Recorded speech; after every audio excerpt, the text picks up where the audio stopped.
Hey guys, and welcome back to this channel. In this video I'll be showing you guys how you can create this slide before and after picture video on CapCut PC.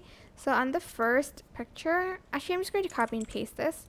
On the first picture, go to adjustments and adjust the saturation to this black and white color. You can even add in some effects if you'd like to.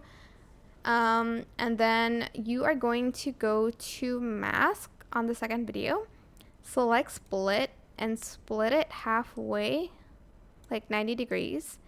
And I'm going to, actually do it this way then. The other way. So it turns from black and white to color.